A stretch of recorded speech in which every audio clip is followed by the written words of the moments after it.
Welcome to Agri-Pulse Newsmakers, where we aim to take you to the heart of ag policy. I'm your host, Andrew Hunnicky. This week, we're joined by two former Secretaries of Agriculture, Dan Glickman and Mike Johanns, who join us to talk about reconciliation, the Make America Healthy Again Commission report, the Farm Bill, USDA downsizing, and trade and tariffs. But first, here's this week's headlines. The Trump administration has released the Make America Healthy Again report, which focuses on what's driving chronic diseases for kids across the country. The report criticizes many aspects of the American food system, but also calls for more research to back up its strongest claims. When it comes to pesticides, the report cites studies that link popular farming products like glyphosate and atrazine to bad health outcomes, but still says that more independent studies are necessary. The report and cabinet officials say this won't hurt agriculture, but farm groups believe this will lead to doubt and confusion over pesticide use despite decades of rigorous testing. The report also cited alleged health impacts from ultra-processed foods, seed oils, added sugars, and fats. The chairman of the House and Senate Ag Committees, John Bozeman and G.T. Thompson, issued a joint statement saying they are troubled by the report because of its potential consequences for farmers. The report was put together by the Make America Healthy Again Commission, led by Health and Human Services Chairman Robert F. Kennedy Jr. Ag Secretary Brooke Rollins and EPA Administrator Lee Zeldin were also part of the commission. President Trump's big, beautiful budget bill is now before the Senate, and the legislation could see some significant changes. Wisconsin GOP Senator Ron Johnson, for one, says he thinks they have enough votes to, quote, stop the process until the president gets serious about spending reduction and reducing the deficit. Any changes made to the bill in the Senate would force the bill back to the House. Congressional Republicans are aiming to have the bill finished by the 4th of July. The bill includes big wins for farmers, including the tax benefits and the more than $56 billion increase for Farm Bill programs. It would also bring IRA conservation funding into the Farm Bill baseline and remove restrictions that limit the dollars to climate-smart practices. However, the bill has historic cuts to the Supplemental Nutrition Assistance Program, totaling about $286 billion. Dan Glickman was the Secretary of Agriculture under the Clinton administration. We asked him how he sees the reconciliation bill changing in the Senate. Well, I think it will change. They have something in the Senate called the Byrd Rule, which limits extraneous amendments and discussions. It makes it much more tight in terms of the dollar amount and the fiscal limits that you can spend. So, while I think the House and the president would like to just see the House bill passed, I don't think that's going to happen. Now, what that will mean, I'm not sure. I think they will minimize the cuts in nutrition programs to some degree. I don't think the add-ons in agriculture commodity spending will be quite as much as in the House bill. We'll see. So I think it will change, Andrew. Democrats and the House and Senate, they've stressed now that cutting nutrition assistance to fund farm programs is going to make it harder to pass a farm bill later on. What are your thoughts on that line of thinking? For over 50 years, we've had this coalition of urban and rural interests and farm and consumer interests working together to get farm bills passed. So that would include not only the farm programs, commodity programs, but it would also include the nutrition programs as well. That is fraying right before our eyes. I mean, that coalition, at least right now, it doesn't really exist. And today, historically, that's been the way that you've been able to get farm bills through. But this particular reconciliation bill, which is in effect somewhat of a farm bill as it affects farm policy, no longer has that urban-rural coalition. So, what does that mean in the long term? I think it's going to make it a lot harder to pass farm bills, and we should be worried about that. I'd like to piggyback a little bit more on that partisanship. We've seen it a lot here over the past couple years. Should farmers be worried that we may not see another comprehensive farm bill anytime soon after all of that partisanship that we've seen? I'd say two parts to that. Number one is that I think the Congress will always be responsive to farmers, farm policy, commodity programs, crop insurance. I think that the record is clear that there's pretty good support about it. But if farmers are worried about will there be another farm bill this year or next year, wherever, they should be worried because we haven't passed one in now a few years. I'm frankly not very optimistic we're going to see a farm bill. This may be the farm bill. And even though it doesn't deal with all the titles of the other historic farm bill. So we're at a strange junction point when it comes to passing farm policy. We'll be back with more from former Ag Secretary Dan Glickman right after this.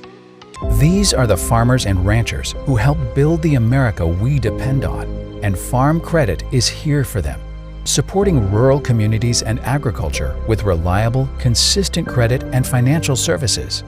In good times and bad, we provide loans to farmers and ranchers, farmer-owned cooperatives, rural home buyers, agribusinesses, and rural infrastructure providers. We help agricultural producers feed the world. Learn more today. I think some of sustainability to farmers just comes second nature. If you asked a farmer, are you sustainable? They'd probably look at you maybe a little funny and say, I don't think I'm doing anything that special, but it really is just what they do. We're all farmers, and our goal is taking the best care of our land, our cattle, our natural resources. This is my sustainability story.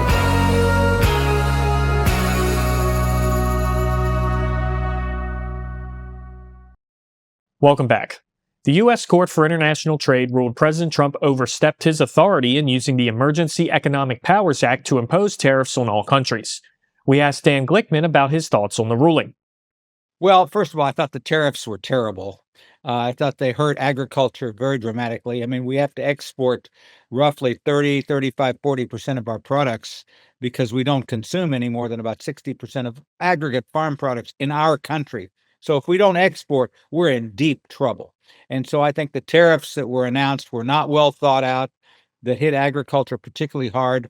The president made some sort of a statement where he said, well, our farmers will love being able to develop U.S. markets and won't have to rely on export markets. Well, that's ridiculous because we've got to have those export markets. So I think this is an interesting ruling. I think it's going to be appealed, certainly, whether to the Supreme Court or elsewhere. So I don't think the issue is done. But I think it does reflect that most people who are involved in trade policy think that these tariffs went way too far and there wasn't a clear justification for them. Despite that ruling happening, there is still the threat of trade wars on the horizon. Should farmers still be worried about that? Yeah, I think they should worry about trade and tariff issues, geopolitical issues. I mean, we're talking about, are we going to have a nuclear war in Iran? What's going to happen with Taiwan, with China? I mean, all those things affect agriculture and farm production and both domestic consumption. And then we have all the health issues. You may want to ask about the MAHA report. That could affect agriculture as well. So these are very uncertain times. And the thing, Andrew, that disturbs me the most right now about what's happening is that the total uncertainty about everything. From day to day, we don't know what's going to happen about tariffs. We don't know what's going to happen about a farm bill. And our national government does not seem to be working all that well to come to conclusion. And then we have this horrendous national debt that this bill, this big, beautiful bill, increases rather dramatically. And so a lot of uncertainty out there. I'd like to wrap with the USDA downsizing that's going on. About 15,000 employees have taken buyouts from the department so far. Do you think the department has the staff that it needs to protect American agriculture or to do critical research? My answer in some areas is no. And the research area particularly worries me because it's research not only in agriculture, but in the NIH and health and everything else. I think we're cutting that far too much. Food safety worries me in terms of having an adequate staff to deal with these foodborne diseases that are out there. And we want to make sure that we have enough staff to deal with commodity programs, crop insurance, and those kinds of things. I assume some downsizing can be done without dramatically destroying the ability to deliver programs. But, this is happening to the entire federal government. Agriculture is just one of the agencies that's been impacted by this. Some agencies have been cut by 40 and 50%. Some agencies have basically been eliminated. The question here is, will Congress do the appropriate oversight to determine whether this makes sense or not? And in the area of agriculture, hopefully the Senate and House Agriculture Committees don't just accept these things as a fait accompli, that go into it, do the appropriate oversight, because Congress has to have a role in this. If they're going to pass programs, they're going to have to know how many people it takes to properly implement and oversee it. Former Secretary of Agriculture Dan Glickman, thank you so much for joining us, sir. You're welcome. Thank you, Andrew. We'll be right back with more of our panel discussion, but first, Lydia Johnson looks at the amount of land USDA can enroll in the Conservation Reserve Program in this week's Ag by the Numbers. USDA is accepting new applications for the Conservation Reserve Program, but high enrollment in recent years and federal funding will limit the amount of land USDA can enroll. Authorization of the program will lapse on September 30th, when the latest Farm Bill extension expires. That would leave uncertainty for farm country as to whether USDA could accept applications next year. As you can see on this chart, 25.9 million acres are currently enrolled in CRP. This is just 1.1 million acres away from the program's 27 million acre cap. CRP enrollment has been shifting in recent years. There's less interest in the general sign-up, which focuses on retiring whole fields from production for 10 to 15-year periods, and more interest in grassland enrollment, which allows farmers to graze land in emergency conditions. There's also a category called continuous CRP for environmentally sensitive land devoted to certain conservation practices. The program's acreage limit may keep continuous CRP enrollment opportunities limited for 2025. Once all acres have been filled, everyone else could be turned away. 4 major conservation programs were included in the House's budget reconciliation bill passed last week, but CRP was left out. Its fate likely depends on Congress passing either a separate farm bill or an extension of existing farm bill programs left out of reconciliation. For Agri-Pulse, I'm Lydia Johnson. Trial lawyers are using a discredited report from a World Health Organization subagency to attack a safe, American-made weed-fighting tool. This critical tool helps keep your food costs down, and without it, food inflation could double. Stand with American farmers and keep trial lawyers' greed out of our farms and food supply. Fight back. Call your local representative. Register now for the 2025 Agri-Pulse Food and Ag Issue Summit in California. The event will offer participants a full day of presentations and panel discussions. You can hear from members of the California Legislature, food and agriculture leaders, along with industry experts and academics. This summit takes place June 10th in Sacramento and through our virtual experience. See the latest information and register with the QR code on your screen or under the Events tab at agripulse.com. Secretary Johanns, thank you so much for joining us this morning, as always. Senate Republicans will spend the coming weeks trying to agree on changes to President Trump's big, beautiful budget bill, as he's calling it. You know the Senate well from your time there. How do you expect this bill to change? Well, I believe it's going to change. That's the first place to start. But on one hand, you've got people saying, look, there's not enough deficit reduction. And that's probably led by Ron Johnson. Although there's others who are a part of that. He says he's got enough people, enough senators that are singing off that same hymnal that he can stop this bill. So there's the issue right there. How do they get more deficit reduction? So I think there's got to be some changes there. The second thing that I think you're going to run into is you've got a Byrd rule. You've got a parliamentarian. So they've got to sign off on this. The parliamentarian does. The Byrd rule also is a factor. You can only do so much with reconciliation. The whole idea is to protect the filibuster. So by the time it goes through what we call the Byrd bath, and the parliamentarian blesses the thing, you would have to imagine there'll be some changes there.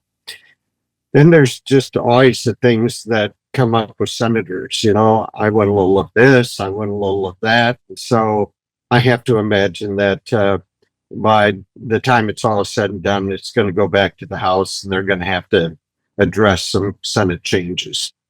I'd like to talk about the farm programs in particular. You know, Democrats say House Ag Chair Thompson is breaking up that rural-urban coalition that has been historically important for passing those farm programs. Do you see that happening? And if so, how would that impact future farm bills? It's happened. It's not that I see it happening. I believe it has happened. If you look into the reconciliation bill and start peeling back the onion, it's pretty amazing to me how much farm bill was put into the reconciliation bill. The focus tends to be on the reference prices. They were increased pretty well across the board. A lot of commodities will be positively impacted by that. You've got a whole host of other provisions in there. That piece of the reconciliation bill kind of reads like a farm bill, if you want to be perfectly candid about it. So it looks to me like the coalition broke up. I think Chairman Thompson said, look, this is the only train leaving this station, so I've got to get on top of this and try to get some things done through reconciliation. The problem with that is going to be that there were pretty severe cuts that were done to the SNAP program and other important food aid programs. So that's a red line. And for Democrats, that's a red line. So it's a little hard for me to imagine that they come back to the table and say, well, we'll forget about those massive cuts that were made to the food program. I'd like to talk a little bit more about some of the partisan politics we've been seeing on Capitol Hill a lot recently, over the past couple years even. Should farmers be concerned that we may not see comprehensive farm bills in the future after all of this partisanship that we've seen? You know, things can always change. Pendulum does swing back and forth in Washington. We all know that. That was a delicate balance. When I was in the Senate, it was getting harder and harder to get a farm bill done, just because there were so many stakeholders pulling at that farm bill. And people wanted less spending, people wanted more spending, people wanted bigger programs, this, that, and the next thing. And these are very, very expensive things. So the problem we were running into is keeping the coalition together.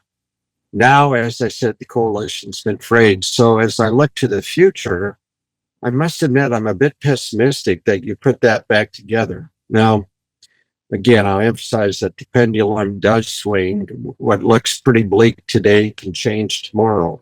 But this was a pretty significant departure from how you traditionally got a farm bill done. We'll be back with more from former Secretary of Agriculture Mike Johanns right after this. I think some of sustainability to farmers just comes second nature. If you asked a farmer, are you sustainable? They'd probably look at you maybe a little funny and say, I don't think I'm doing anything that special, but it really is just what they do. We're all farmers, and our goal is taking the best care of our land, our cattle, our natural resources. This is my sustainability story.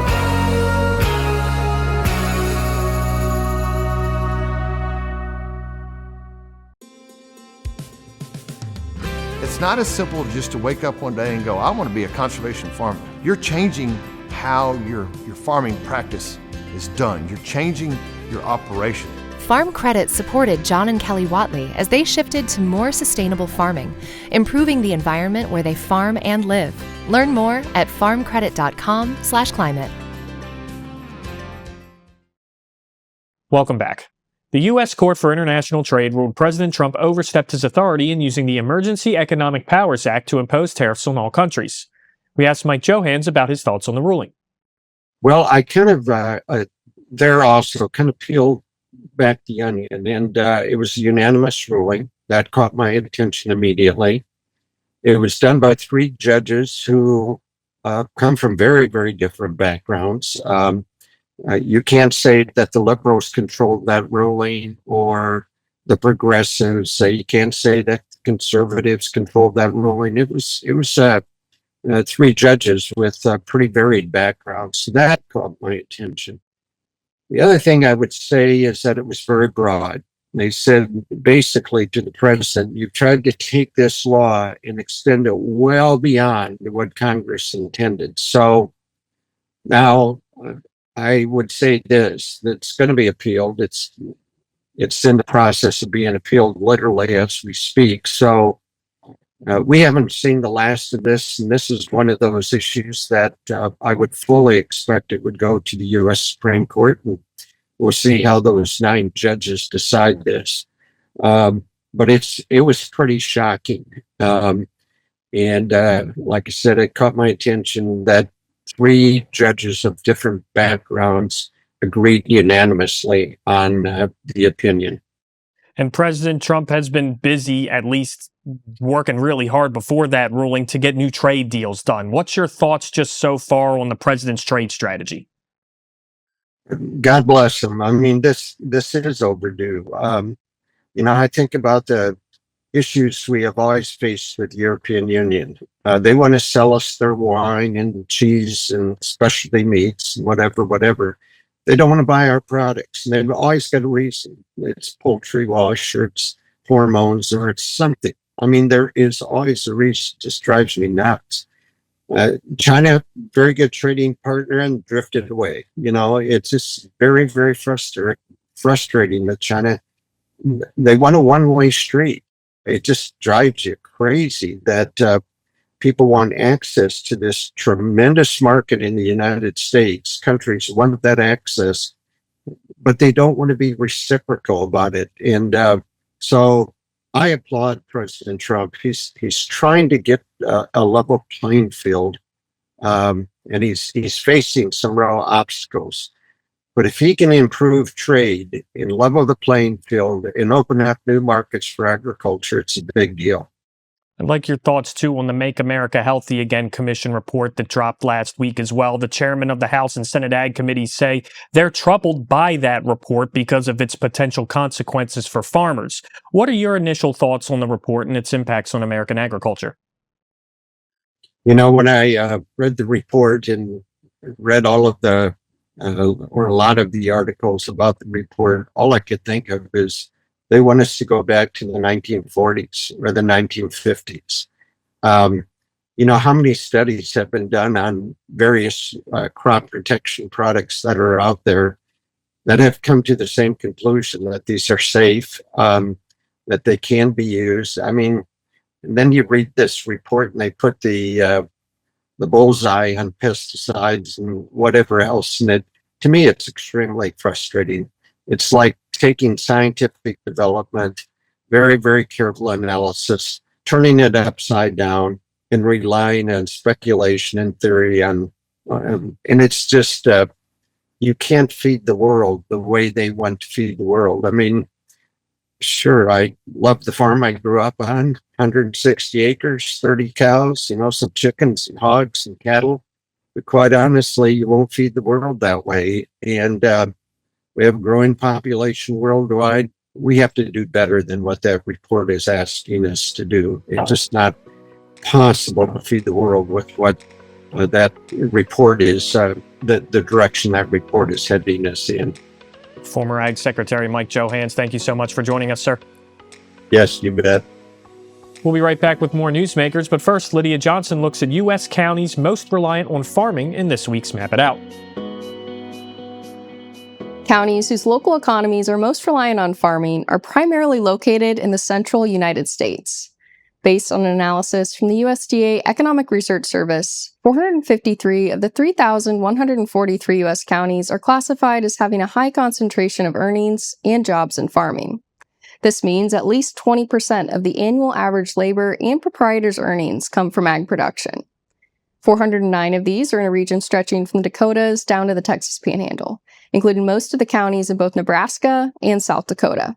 44 of the farming-intensive counties are located in metro areas where many residents commute for work, but the economic activity remains concentrated in agriculture. While the shaded counties do not necessarily have the highest levels of ag production or the most ag land, they rely most on farming for their earnings and jobs. For Agri-Pulse, I'm Lydia Johnson. Trial lawyers are using a discredited report from a World Health Organization subagency to attack a safe, American-made weed-fighting tool. This critical tool helps keep your food costs down, and without it, food inflation could double.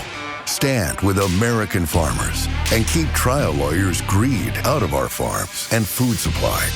Fight back. Call your local representative.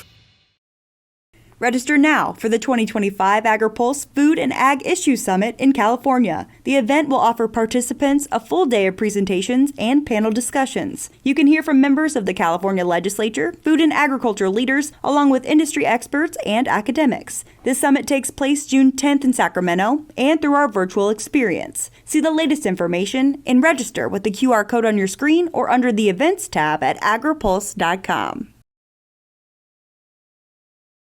Thanks for joining us for another episode of Agri-Pulse Newsmakers. Here's what's on the horizon for next week. Both the House and Senate will be back in session. The House Agriculture Committee is holding a hearing on conservation, while the Senate Ag Committee will take action on a bill called the Whole Milk for Healthy Kids Act.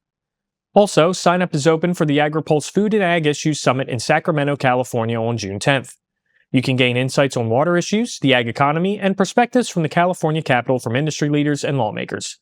To sign up, visit the Events tab on our website, www.agripulse.com. And finally, my colleague Lydia Johnson will bring you a special episode next week from the World Pork Expo in Des Moines, Iowa. For Agri-Pulse Newsmakers, I'm Andrew Hunnicky. Thanks for watching. Newsmakers is a production of Agri-Pulse Communications. You can also find our new content on YouTube and wherever you get your podcasts. And don't forget to follow Agri-Pulse and our correspondents on social media to get breaking news and more. For agriculture, trade, food, environment, and regulatory news, your source is agripulse.com.